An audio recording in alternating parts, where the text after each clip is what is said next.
ಈ ವರ್ಷದ ಬಜೆಟ್ನ ಒಂದು ಗಾತ್ರ 4,48,000 ಕೋಟಿ ರೂಪಾಯಿ. ಕೇವಲ ಆದಾಯದಿಂದಾನೇ ಈ ಒಂದು ಬಜೆಟ್ ಅನ್ನು ಮಾಡಲಾಗಿದೆ? ಖಂಡಿತವಾಗ್ಲೂ ಇಲ್ಲ. ಸಾಲವನ್ನ ಮಾಡಲೇಬೇಕು. ಅದು ಯಾವುದೇ ಸರ್ಕಾರ ಆಗಿದ್ರೂ ಕೂಡ ಸಾಲವನ್ನ ಪಡಿಲೇಬೇಕು. ಸೊ ಈ ವರ್ಷದ ಬಜೆಟ್ನಲ್ಲಿ ರಾಜ್ಯ ಸರ್ಕಾರ ಯಾವೆಲ್ಲ ಮೂಲಗಳಿಂದ ಸಾಲವನ್ನ ಮಾಡಿದೆ ಅಥವಾ ಹಣವನ್ನ ಹೊಂದಿಸಿದೆ ಅಂತ ನಾವು ನೋಡ್ತಾ ಹೋದ್ರೆ, ಕೇಂದ್ರ ಸರ್ಕಾರದಿಂದ ಸಾಲವನ್ನ ಪಡೆದಿರುವಂಥದ್ದು 6,810 ಕೋಟಿ ರೂಪಾಯಿ.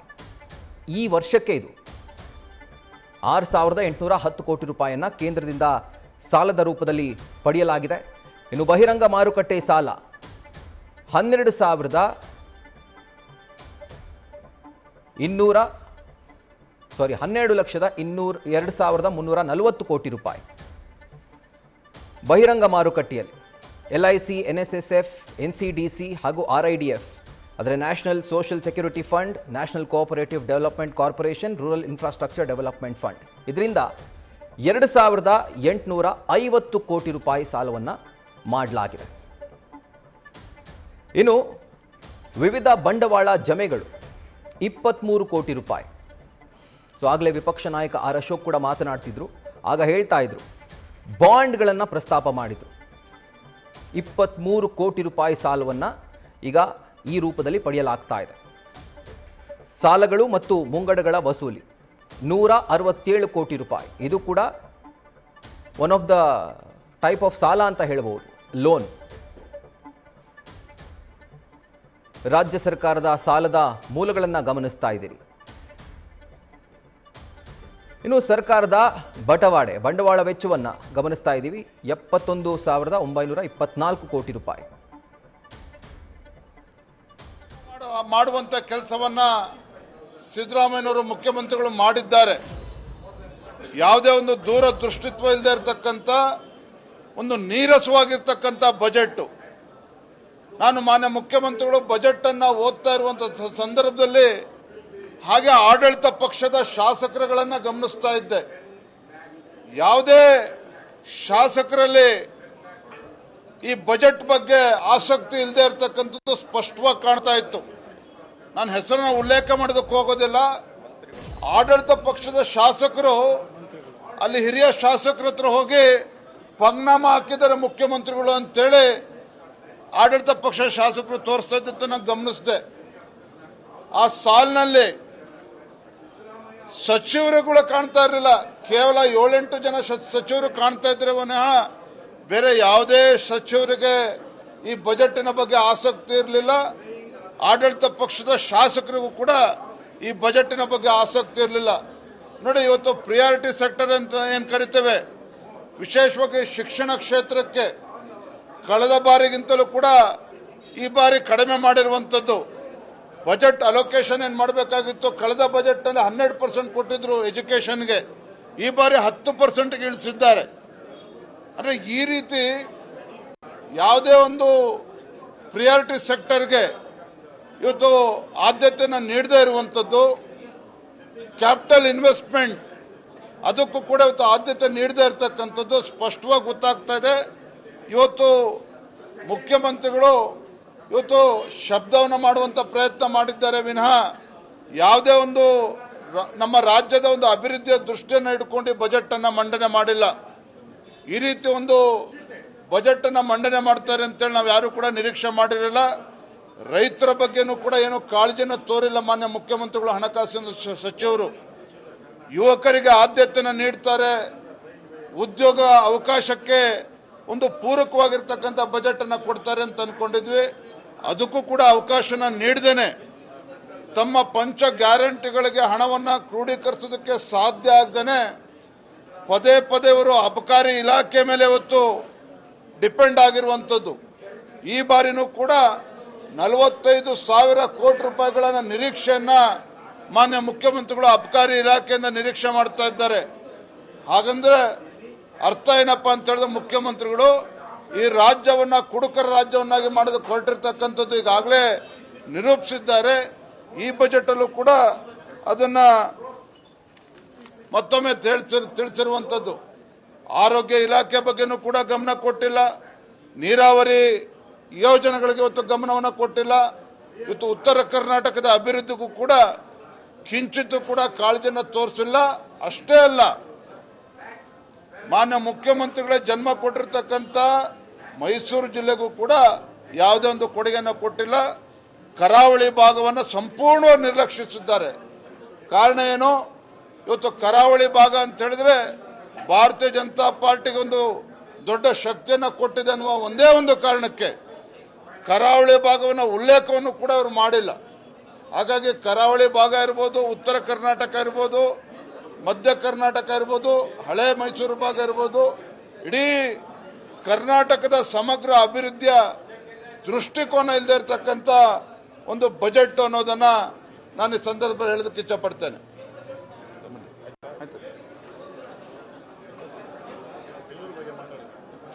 ಬೆಂಗಳೂರು ಬಗ್ಗೆ ಏನ್ ಚಕಾರ ಮಾಡಿದ್ದಾರೆ? ಬೆಂಗಳೂರು ಬಗ್ಗೆನೂ ಕೂಡ ಹಿಂದೇನು ಹೇಳಿದ್ರು ಅದೇ ರೀತಿ ಹೇಳಿದ್ದಾರೆ. ಅವ್ರ ಬಜೆಟ್ ಪುಸ್ತಕವನ್ನು ನೋಡ್ತಾ ಇದ್ರೆ ಮುಂದಿನ 3 ವರ್ಷಗಳ ಬಗ್ಗೆ ಮಾತನಾಡ್ತಾರೆ. ಮುಂದಿನ 3 ವರ್ಷದಲ್ಲಿ ಮಾಡ್ತೇವೆ, ಮುಂದಿನ 3 ವರ್ಷದಲ್ಲಿ ಅಭಿವೃದ್ಧಿ ಮಾಡ್ತೇವೆ. ಬರೀ ಮುಂದಿನ 3 ವರ್ಷದ ಬಗ್ಗೆ ಮಾತನಾಡಿದ್ದಾರೆ ವಿನಃ ಈ ವರ್ಷದಲ್ಲಿ ಏನು ಕಡ್ದು ಕಟ್ಟೆ ಆಗ್ತೇವೆ ಅನ್ನೋದ್ರ ಬಗ್ಗೆ ಎಲ್ಲೂ ಕೂಡ ಉಲ್ಲೇಖ ಮಾಡಿಲ್ಲ.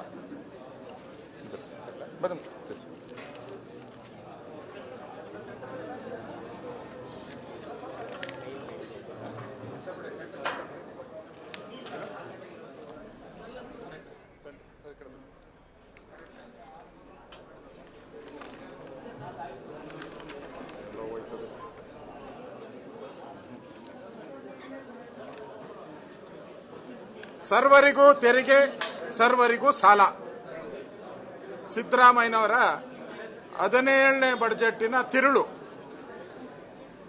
ಸರ್ವರಿಗೂ ತೆರಿಗೆ, ಮಾರಿ ಹಬ್ಬ ಮುಂದಕ್ಕೆ ಕಾದಿದೆ. ಮಾರಿ ಹಬ್ಬ ಇನ್ನು 12 ತಿಂಗಳು. ಪ್ರತಿ ತಿಂಗಳು ಬರ್ತ್ ಮಾಡ್ಕೊಳ್ಳಿ. ತೆರಿಗೆಗಳ ಹೊರೆಯನ್ನ ಆಗ್ಲೇ ತಯಾರು ಮಾಡಿದ್ದಾರೆ. ಪೆಟ್ರೋಲ್ ಇರ್ಬೋದು, ಡೀಸೆಲ್ ಇರ್ಬೋದು, ಹಾಲ್ ಇರ್ಬೋದು, ಆಲ್ಕೋಹಾಲ್ ಅಂತೂ ಗ್ಯಾರಂಟಿ. ಇದು ಸಿದ್ದರಾಮಯ್ಯನವರ ಕಳಪೆ ಬಡ್ಜೆಟ್. ಇದು ಕಳೆದ 3 ವರ್ಷದಲ್ಲಿ 4.5 ಲಕ್ಷ ಕೋಟಿ ಸಾಲ ಮಾಡಿದ್ದಾರೆ ಸಿದ್ದರಾಮಯ್ಯ.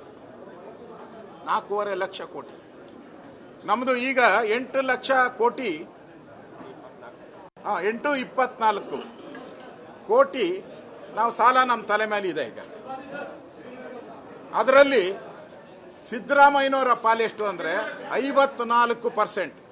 54%.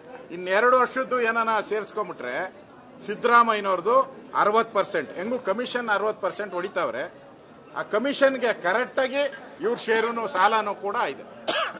ಅಂದ್ರೆ ಸಾಲ ಮಾಡಿ ಸರ್ಕಾರ ನಡ್ಸಕ್ಕೆ ನೀ ಹಾಕ್ಬೇಕಪ್ಪ ಸಿದ್ದರಾಮಯ್ಯ, ನೀ ಹಾಕ್ಬೇಕು. ಯಾರೋ ಸಾಮಾನ್ಯ ಜನ ರೋಡಾಗಿರೋನು ಕೂಡ ಸಾಲ ಮಾಡಿ ತರಕಾರಿ ವ್ಯಾಪಾರ ಮಾಡೋನು ಕೂಡ ಮಾಡ್ತಾರೆ. ನೀನು ಏನೋ ಸ್ಪೆಷಲ್ಲು ನಾನು ಆದಾಯ ಮಾಡ್ತೀನಿ. ಅವ್ರು ಬಜೆಟ್ ಹೇಳಿದ್ದಾರೆ, ಕರ್ನಾಟಕದ ಜನತೆಗಳಿಗೆ ಕನಸಿನ ರೆಕ್ಕೆಗಳನ್ನ ಕೊಡ್ತೀನಿ ಅಂತ ಹೇಳಿದ್ದಾರೆ. ಕಳೆದ ಬಜೆಟ್ ಅಲ್ಲಿ ಎಲ್ಲರಿಗೂ ಕನಸಿನ ರೆಕ್ಕೆಗಳಂತೆ. ಇದೇನಾ ನಿಮ್ ಕನಸಿನ ರೆಕ್ಕೆಗಳು? ಸೋರಿಕೆ, ವಾಲ್ಮೀಕಿ ಹಗರಣದಲ್ಲಿ ಲೂಟಿ, ಆಸ್ಪತ್ರೆಗಳಲ್ಲಿ ಮೆಡಿಸಿನ್ ನಲ್ಲಿ ಲೂಟಿ, ಸೈಟ್ಗಳು ಮೂಡ ಸೈಟ್ ಲೂಟಿ. ಬಿರಿ ಲೂಟಿಯಲ್ಲೇ ಈ ಸರ್ಕಾರ ಕಳೆದೋಗಿದೆ. ಸ್ಕ್ಯಾಂಡಲ್ ಸರ್ಕಾರ ಇದು. ಒಂದು ರೀತಿ ಯೋಜನಾ ಗಾತ್ರ ಏನಿದೆ ಅದು ಬರ್ತಾ ಬರ್ತಾ ಕುಸಿತಾ ಇದೆ. ನಮ್ಮ GDP ಗ್ರೋತ್ ಏನಾಗಬೇಕಾಯಿತು ಅದು ಅಭಿವೃದ್ಧಿ ಮೇಲೆ ನಿಂತಿರೋದು. GDP ಗ್ರೋತ್ ಈಗ ಅಭಿವೃದ್ಧಿ ಕಳೆದ 3 ವರ್ಷದಿಂದನೂ ಕಾಂಗ್ರೆಸ್ MLAಗಳು ಹೇಳಿದ್ದಾರೆ. ಕಾಂಗ್ರೆಸ್ಸಿನ ರಾಷ್ಟ್ರೀಯ ಅಧ್ಯಕ್ಷರು ಒಂದು ಬಾಂಡ್ಲಿ ಮಣ್ಣು ಹಾಕಕ್ಕೂ ಯೋಗ್ಯತೆ ಇಲ್ಲ ರಸ್ತೆಗೆ ಅಂತೇಳಿ ಸನ್ಮಾನ್ಯ ಖರ್ಗೆ ಅವರು ಹೇಳಿದ್ದಾರೆ. ಕಲಬುರಗಿ ಇರ್ಬೋದು, ದಾವಣಗೆರೆ, ಬೇಕಾದಷ್ಟು ಕಾಂಗ್ರೆಸ್ MLAಗಳೇ ಕೂಡ ಈಗಾಗಲೇ ಸರ್ಕಾರದ ವಿರುದ್ಧ ಹೇಳಿದ್ದಾರೆ.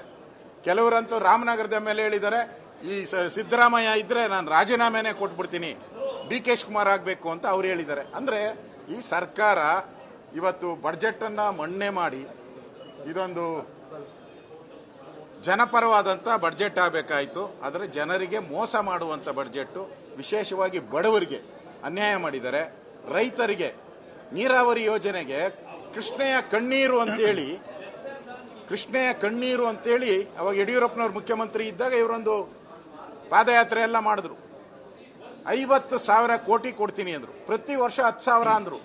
ಈಗ ಇಡೀ ಬಡ್ಜೆಟ್ ಅಲ್ಲಿ ಕಾವೇರಿ, ತುಂಗೆ ಎಲ್ಲದಕ್ಕೂ ಸೇರಿ ಕೃಷ್ಣ ಎಲ್ಲ 8,000 ಕೋಟಿಯನ್ನ ಇಟ್ಟಿದ್ದಾರೆ. ನೀರಾವರಿಗೆ 8,000 ಕೋಟಿ. ಯಾಕೆ? ಡಿ ಕೆ ಶಿವಕುಮಾರ್ ನೀರಾವರಿ ಖಾತೆ ಇದ್ದಾರೆ ಅಂತನಾ, ಅಥವಾ ನೀರಾವರಿಗೆ ಅನ್ಯಾಯ ಮಾಡಬೇಕು ಅಂತ? ಉತ್ತರ ಕರ್ನಾಟಕ ಗೋವಿಂದರಾವ್ ವರದಿ ಬಂತು, 43,000 ಕೋಟಿ ಇಡಬೇಕು ಅಂತ ಗೋವಿಂದರಾವ್ ವರದಿಯಲ್ಲಿ ಹೇಳಿದ್ದಾರೆ. ಪ್ರತಿ ವರ್ಷ 15,000 ಕೋಟಿ ಎಲ್ಲಿದೆ ನಿಮ್ಮ ಬಡ್ಜೆಟ್ ಅಲ್ಲಿ? ಉತ್ತರ ಕರ್ನಾಟಕವನ್ನ ನೆಗ್ಲೆಕ್ಟ್ ಮಾಡಿದ್ದೀರಾ. ಉತ್ತರ ಕರ್ನಾಟಕದಲ್ಲಿ ನೀವು 17 ಬಾರಿ ಬಡ್ಜೆಟ್ ಮಂಡಿಸಿದ ಮೇಲೂ ನಿಮ್ಮ ಹಿಂದುಳಿದ ತಾಲೂಕುಗಳು ಜಾಸ್ತಿ ಆಗಿದೆ. ಇವಾಗ ಗೋವಿಂದರಾವ್ ವರದಿ, ನಂಜುಂಡಪ್ಪ ವರದಿಗಿಂತ ಗೋವಿಂದರಾವ್ ವರದಿಯಲ್ಲಿ 42% ಜಾಸ್ತಿ ಆಗಿದೆ.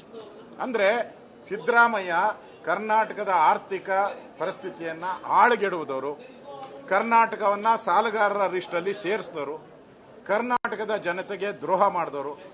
ಅದಕ್ಕೋಸ್ಕರ ಇವತ್ತು ಚೊಂಬಿನ ಮೆರವಣಿಗೆಯನ್ನ ನಾವು, ನಮ್ಮ ಅಧ್ಯಕ್ಷರು, ನಮ್ಮೆಲ್ಲ ಮುಖಂಡರು ನಾವು ಮಾಡಿದಿರಿ.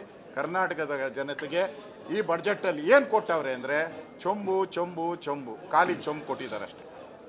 ಅದರಿಂದ ಈ ಬಡ್ಜೆಟ್ ಏನಿದೆ ಇದು ಜನ ವಿರೋಧಿ ಬಡ್ಜೆಟ್. ಉಪ್ಪು ಖಾರ ಹುಳಿ ಏನೂ ಇಲ್ಲ ಇದರಲ್ಲಿ, ಏನೂ ಇಲ್ಲ, ಯಾರಿಗೂ ಒಳಿತಿಲ್ಲ. ಕಾಂಗ್ರೆಸ್ಸಿನ ವೋಟ್ ಬ್ಯಾಂಕ್ ಹಾಕುವಂತ ಮುಸ್ಲಿಮರಿಗೆ ಉತ್ತೇಜನ ಕೊಟ್ಟಿದ್ದಾರೆ.